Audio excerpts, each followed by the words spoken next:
right away. With Tom User, who's going to do our Pledge of Allegiance. We stand and join in and salute our flag. Pledge allegiance to the flag of the United States of America and to the republic for which it stands, one nation, under God, indivisible, with liberty and justice for all. All right, and Lauren is, I'm sorry, the four-way test. Where of all the things we think, say, or do. First, This is true. This is fair to all concerned. Will never precious. Will be beneficial to all concerned. and fifth, will it be fun? All right, all right. And now I'll invite Lauren to come on up, and you all can be seated.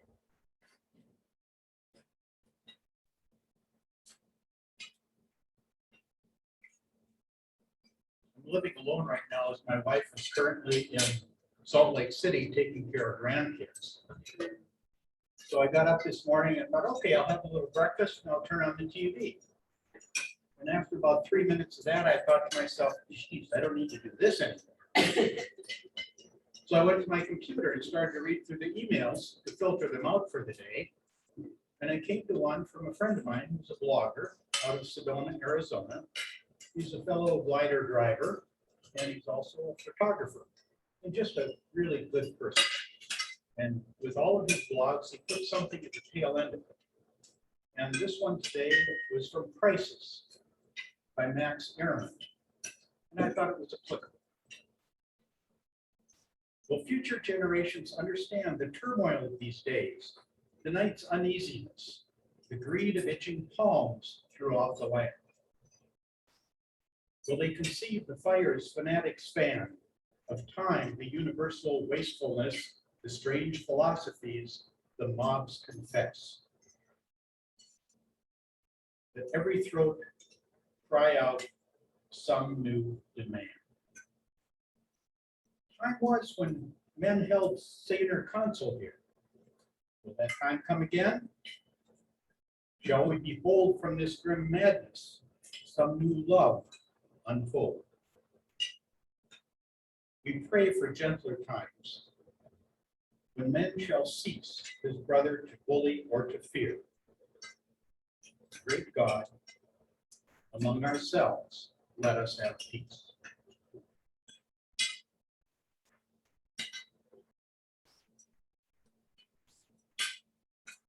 Thank you, Lauren, for those words. We do have a few guests today. I'm going to start with our guests online. So Gideon, if you could just raise your hand and we'll focus on you for a second so we can welcome you to the club. If you want to unmute yourself and maybe just give us a brief highlight of how you came to visit us today. Hello, my name is Gideon. I live here in Roseville, and my wife is a Rotarian out of 6250 Janesville, Wisconsin.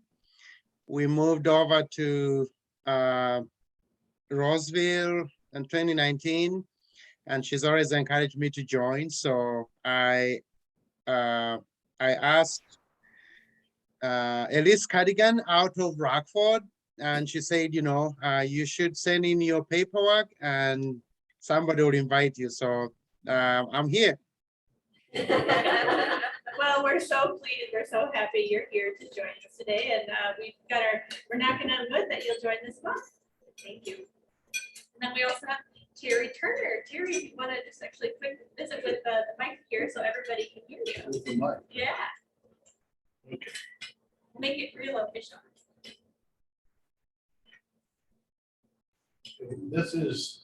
We've been in Roseville now since a week ago last Saturday. Wow. And I finally found some clothes so I could come. And we moved here from Helena, Montana, where we lived for the last 13 years, most of that time. And I'm a retired United Methodist pastor, and my wife used to say I was failing retirement because I was going to a little church in the mountains 2 Sundays a month. So now maybe I'll pass. Oh, and I'm a member of the Helm of Rotary Club, and I'm looking to transfer.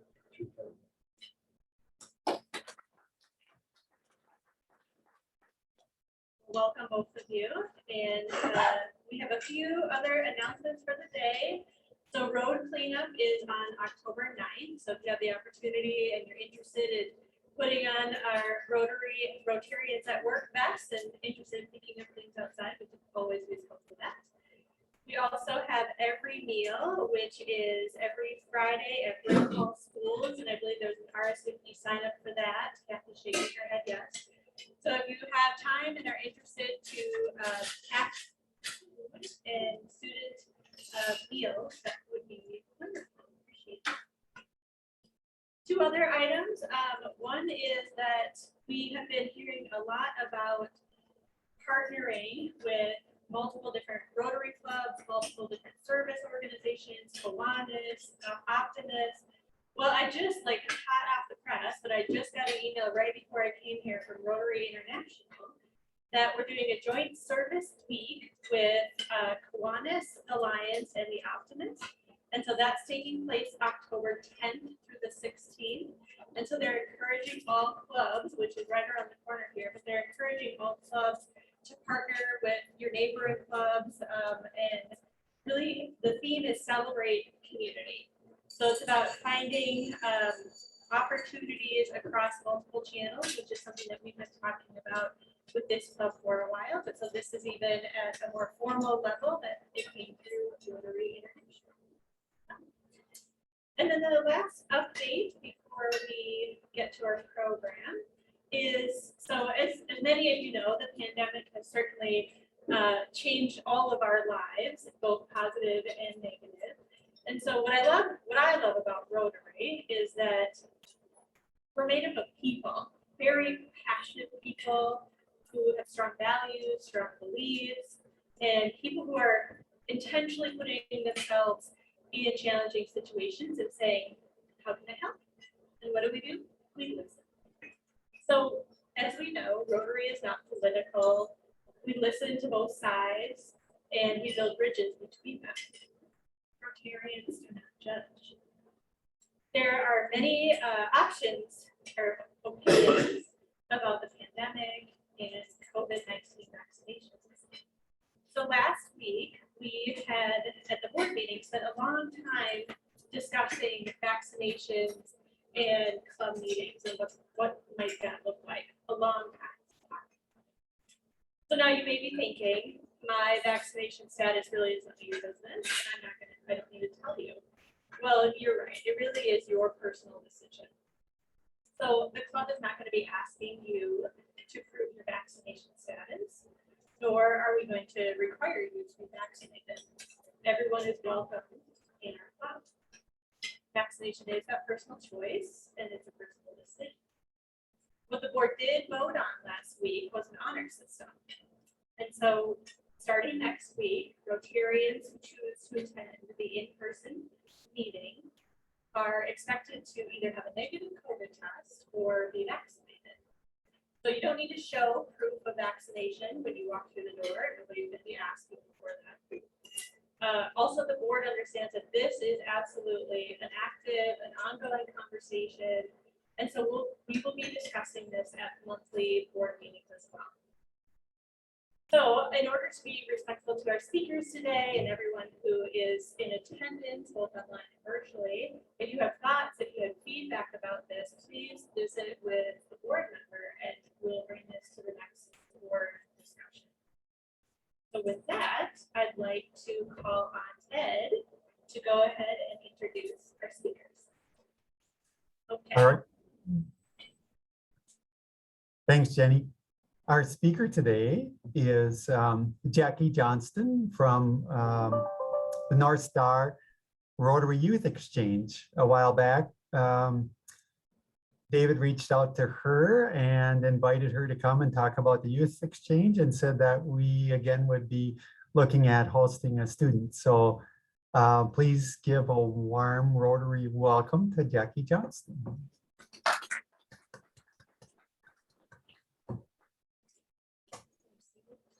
I mean, virtually, thank you. Thank you for having me. I'm Jackie Johnston. I'm the current North Star Youth Exchange Chair for Rotary International. I get a step closer to the mic. How's that? Is that better? And it puts me off the screen. Okay. So I'm very happy. Take the mic out of there and hold it.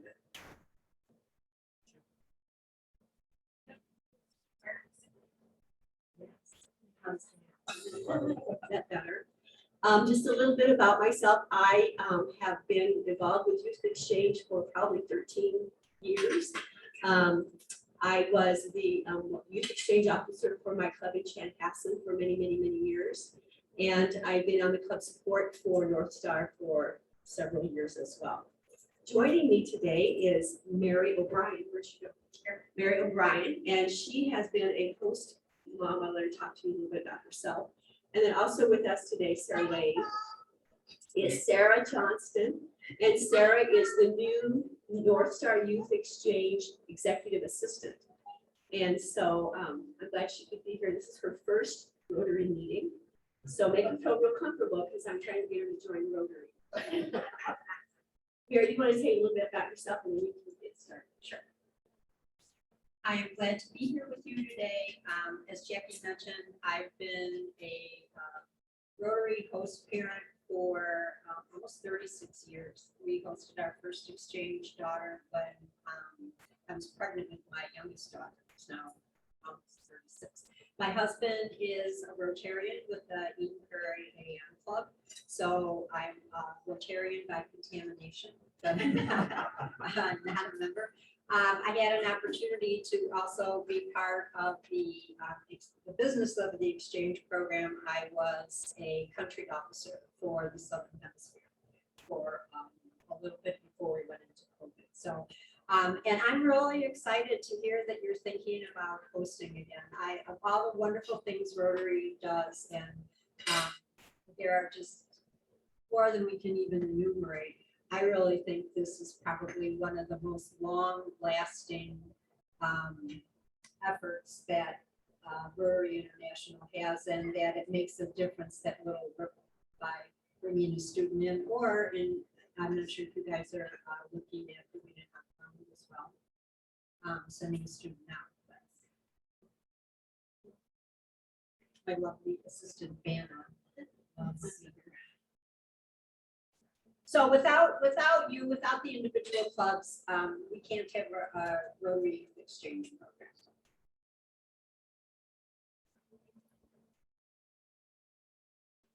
Now, this is something I miss as being retired. Jackie and I are both retired directors of community education, and when technology goes wrong at home, all I can do is yell at the screen. I can't call my tech guy and say, could you please come over and make this work? So, okay.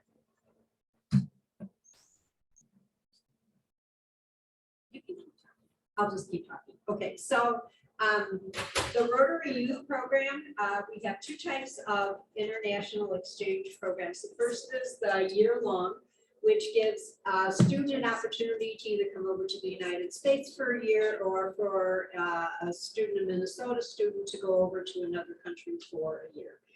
They stay with 2 to 3 host families during that time. I think that's one of the really unique aspects of the Rotary program. Many other exchange programs have a student for the entire year. And the Rotary program has always had the appreciation for giving kids an opportunity to see what different families look like while they're here. And then the short-term exchange program, this was relatively new, it was just getting started before COVID. So we're hoping this will, or we'll get back on track. It's a life-changing summer. So it's not the long-term commitment. We find out, many times American kids don't want to go for a whole year. But to have the summer experience, I think will be a good opportunity for them. So who hosts? Anybody can host. Any size Rotary Club and any size community. We have in our districts so many small towns that host Rotary exchange students, and I think that's wonderful. Here in the metro area, we're giving the kids a different opportunity when they come here than if they're in greater Minnesota. It helps you engage in your community in our increasingly global world. And it's an opportunity to expand your involvement in Rotary's focus areas.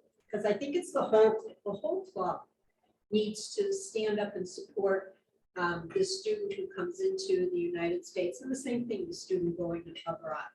So it's a one-to-one proposition. Your club should commit to hosting if you're interested in sponsoring an outbound student.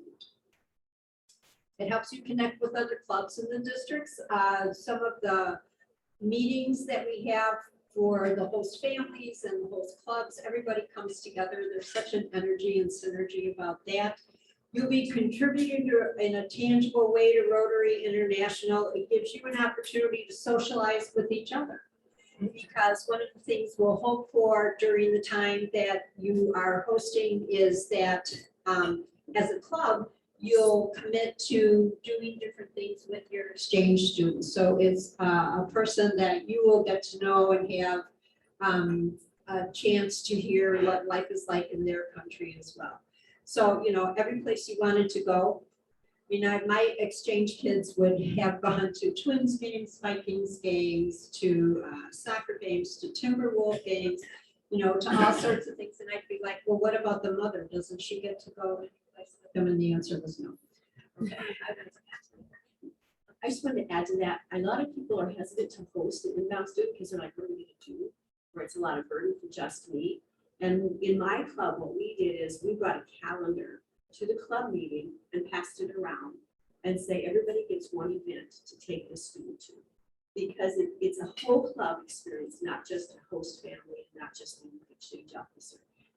We've hosted in our family, my personal family, we hosted a student who came to the United States on a different host experience.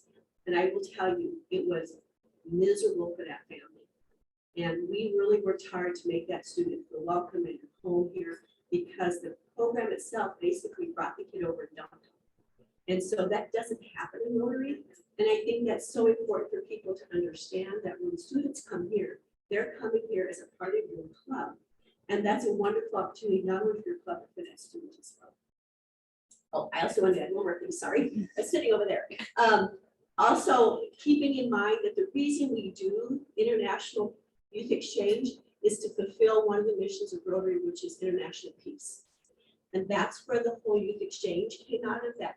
If we could have a child from around the world everywhere in our communities, we may never have war again. Because once we start to understand each other and bridge those gaps, that's our mission for Rotary, is international peace. Okay, very. So yes, absolutely. You know, and it could be something as simple as hosting a breakfast and inviting a couple members from the club to come and, you know, have the exchange student come as well. So it doesn't have to be something as dramatic as going to invite them to game. Okay, so this is the experience of a lifetime. We've had 10 exchange students. This young man on the left here, Art, is with my grandson Jackson. So, you know, we had an exchange student after our kids were all out of the house and we already had grandchildren. And he said of this picture, he posted it and said, "This is my American mother." So, you know, I think it's just, it's amazing. Have any of you been a host family? Oh, well, look at this. Okay, so I'm telling you what you already know. And the best part, one of the best parts is if you keep in contact with those kids, and if you travel, you have a place to stay. And you get to meet their parents and their aunts and their uncles. And it's just, it's an incredible way to see the world. Okay, so the operative word when you're a host family is to be a family. You're not a hotel room, you're not an Airbnb. You are this young person is coming in to be part of your family. And I always say to people considering it, think about if you were, you know, standing at the airport. I mean, we had one of our exchange students came over at the start of the Gulf War. And I thought, how was her mother? But I have put her on a plane and said, bye, go to the United States. And I think, you know, you want to be able to offer them the kind of home that you would hope if your kids were going someplace. that family would take them in for all the joys and concerns that come with it as well. So, you know, and I think if you have kids, so this is something else I've heard Rotary host families be concerned about, is if they have high school age children or they have younger children and they're worried about, what do I do with this student? You know, the student is going to become part of that family system. And so it doesn't matter if you have younger kids or if you have older kids or if you have kids, their kids' age, that's gonna become their sibling. You know, I always knew the adjustment was going well when I heard either my exchange son or daughter or my own kids say to the exchange student, no. Then you knew that they were adjusting, because that's what happens in a family. Not everything is yes. So Rotarians do not need to be the host families, but they need to find host families. And how do you do that? You know, the most typical way is to connect with your middle school or your high school. I also would suggest take a look in your faith community, other local civic and service organizations. Jenny mentioned that, doing the collaborative things with the other clubs, service organizations. If they don't offer an exchange program, and I don't think anybody else does but Rotary. So, you know, they're a good place to go and talk it up, because there might be people there who would be interested. Talk to your local newspaper. I know local newspapers are on the demise, but some of them are online, or your local cable station. See if you can go and talk there. Flyer that you can distribute at local community events. Rotary likes to be a presence in the community for those anyway, and so just have a flyer. And then Sarah also has some flyers that Rotary can provide to you, or host a community conversation. You know, look around the community and see who are the different kinds of organizations that are doing things with young people or for young people, and come together and you can all talk about the different things you do, including what you do through Rotary. And Jackie now is going to do the nuts and bolts of how it works for you. So a lot of people have a lot of questions, but it sounds like you have hosted students before, so it doesn't sound like you probably have all those questions. So just the nuts and bolts is you really have to be at least 15 years of age, not over 19. The STEP program is a little different. The STEP program, they can be a little younger because it's a short-term exchange and it's a peer family exchange. I don't want to read from the grid, and I think you guys have all this information. But really, it's important to make those relationships open before the students come and build those relationships and meet them at the airport and do all those fun things, which I'm sure you probably did. Being responsible for the physical well-being of that student. Responsibility for sending them abroad. Have you ever sent a student abroad? Have you ever sent an outbound? You have. So you're pretty aware of that as well. I know with COVID, it's a little bit different right now, and people are a little bit nervous. And quite honestly, I can't guarantee you 100% that we're going to be doing exchange next year. We are planning on it. And right now, Rotary International has told us we're going to still move forward. So I think that's how we're operating, right, Sarah? Yep.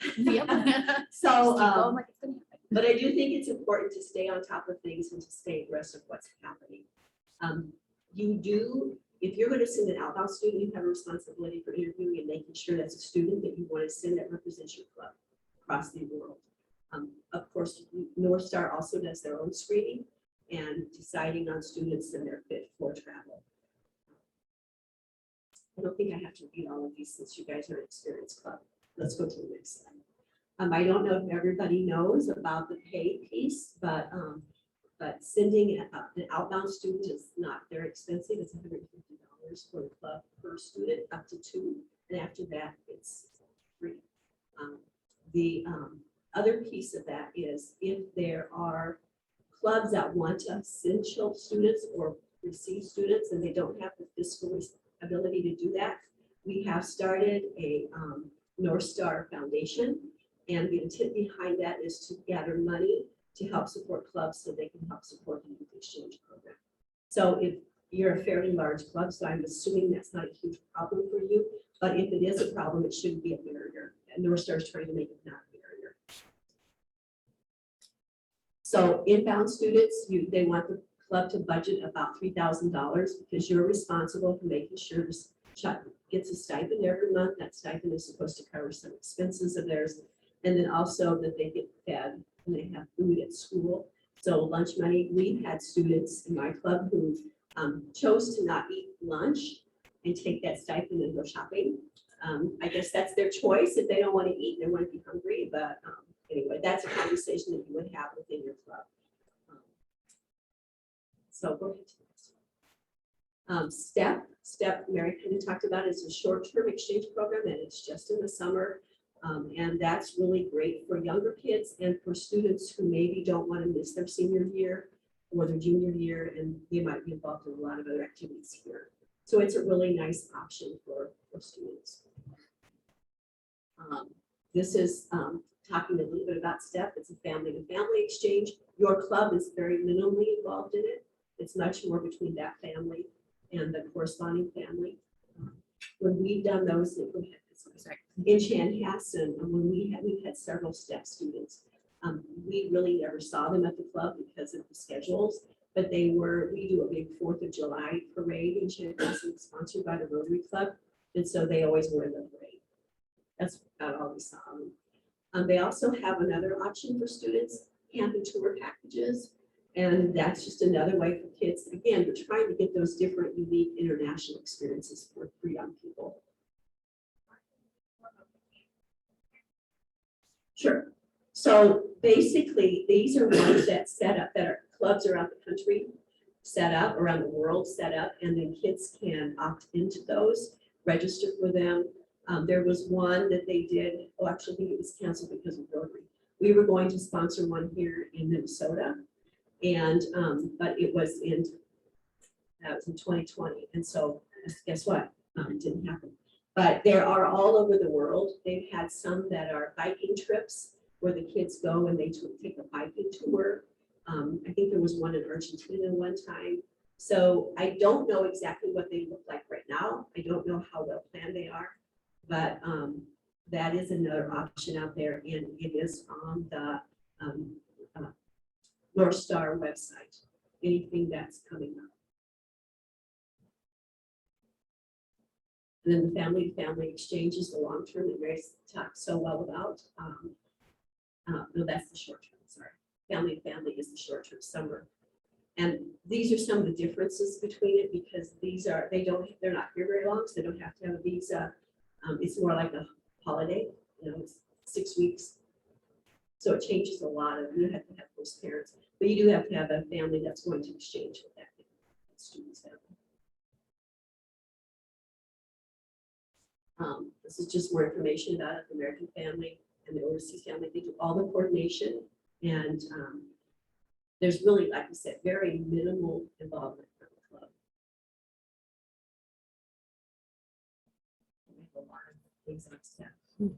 So this is just some more information. I'm going to have this is on your computer, so Katie can make a PDF of this, and you guys can have it if you want. Cost is an advantage in STEP. There is no cost to the club at all. So that's just a little piece. And some tours.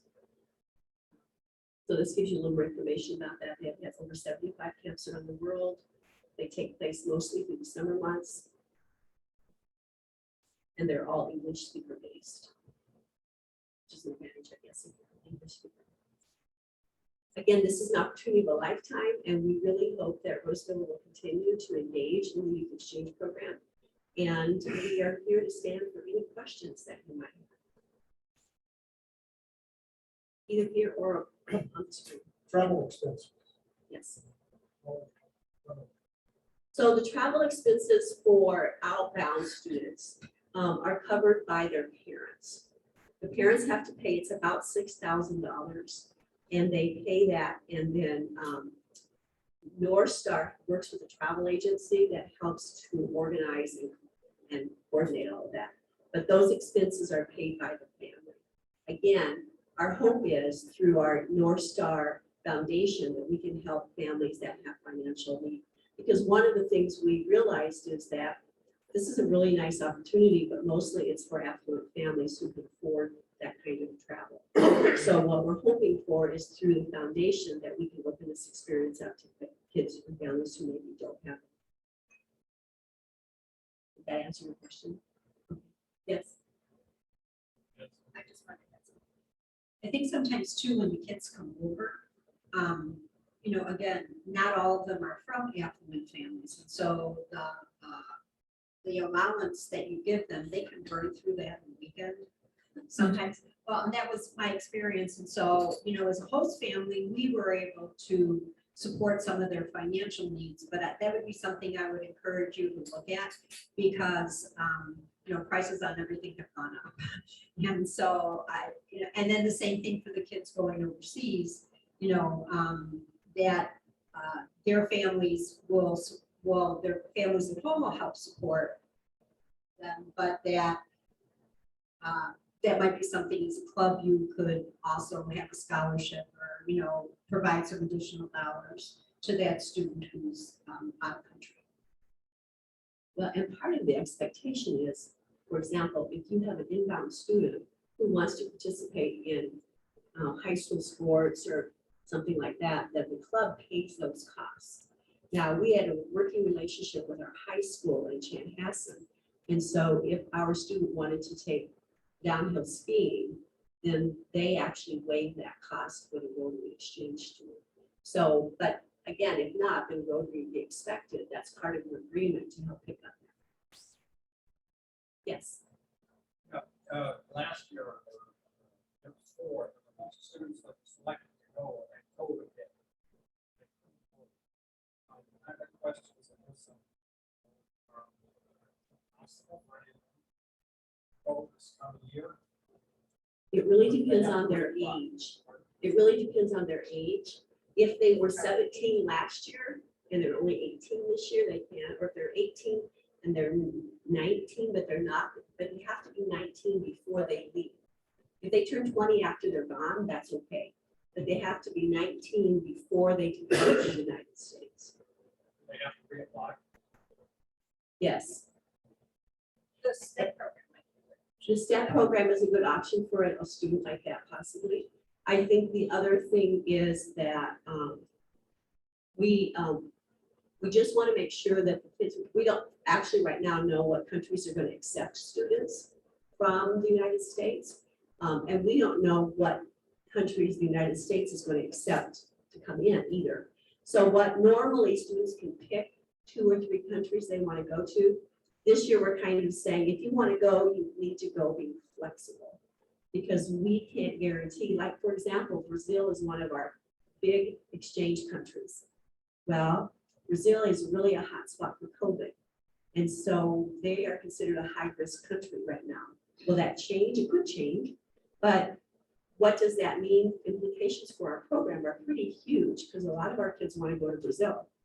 And a lot of the Brazilian children want to come here. So it's just going to be a little different. We just have to have a lot more flexibility. But yes, I would encourage students to reapply.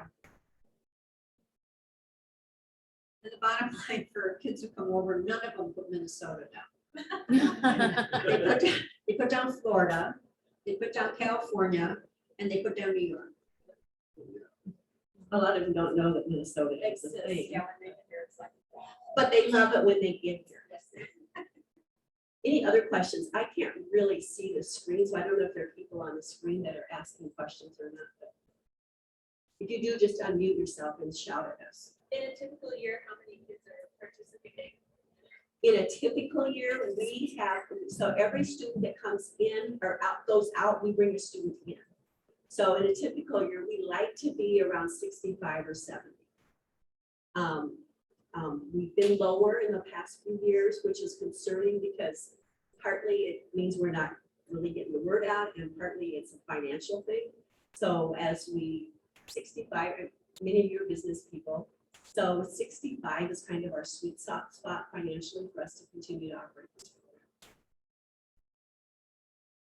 I think one of the other things that has changed over the years is that, as Jackie mentioned a couple of times, kids who are seniors in high school, it used to be you had to go your senior year in high school. They don't have to anymore. And so kids can complete that. And so that's a nice gap year for an outgoing student. Looks, as long as they're not 19, yeah, it looks great on their resume. It also, colleges are really accepting of them deferring enrollment. So that's just something else to keep in mind.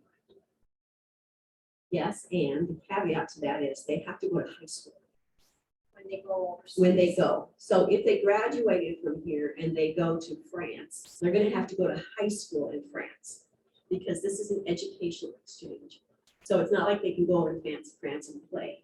They have to be willing to go back to high school, which is kind of a push for a kid who's graduated from high school. I'm just saying. And the benefit of that is a lot of the kids who come here, their home country will not accept this year here as counting toward their graduation. And so it's a good chance when an inbound kid comes, that they can take a few classes maybe that they would not have been able to take otherwise. I had some kids that did that experience.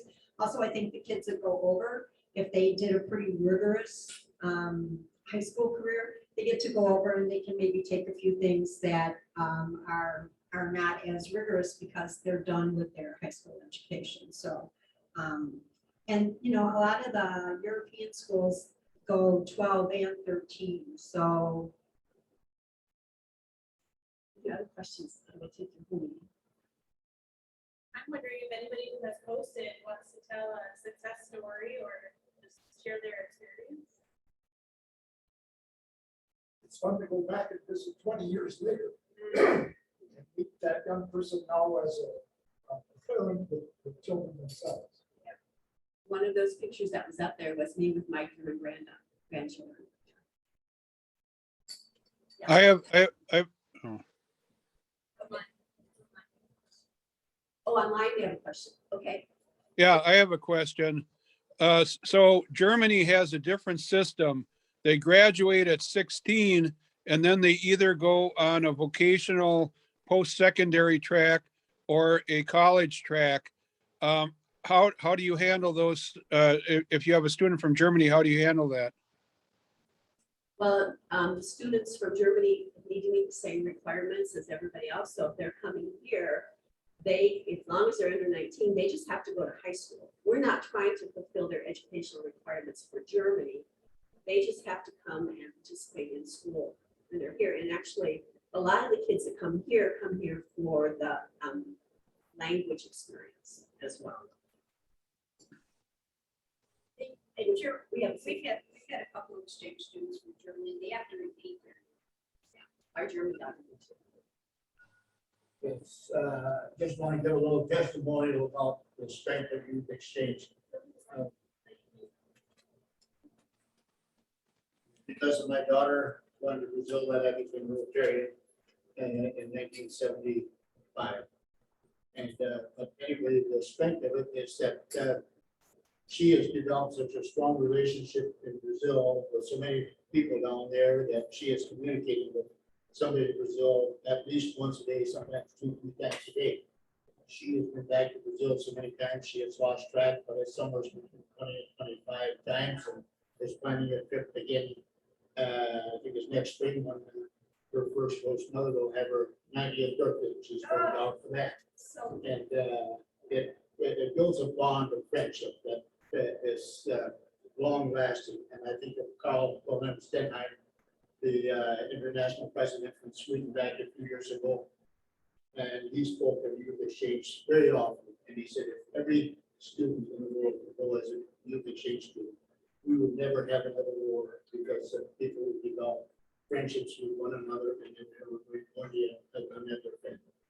So that speaks pretty strong to it.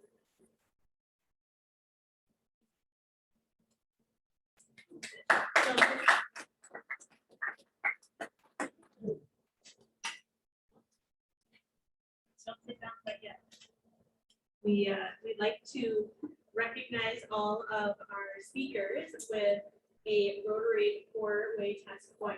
So you might have one of these, but I have 3. So Sarah, I've got one for you too. And also we have a partnership with the Rotary Woods locally here. And so we make contributions annually for campaigns and different things that support them. Thank you. Thank you so much. Thank you.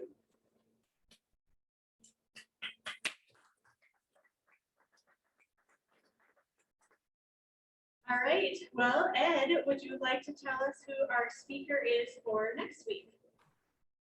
Yes, Jenny. Actually, I'm working on a couple of options for next week, so I don't have a confirmation as yet, but hopefully we'll soon. All right, thank you, Ed. With that, our club is adjourned. Have a great afternoon, everyone.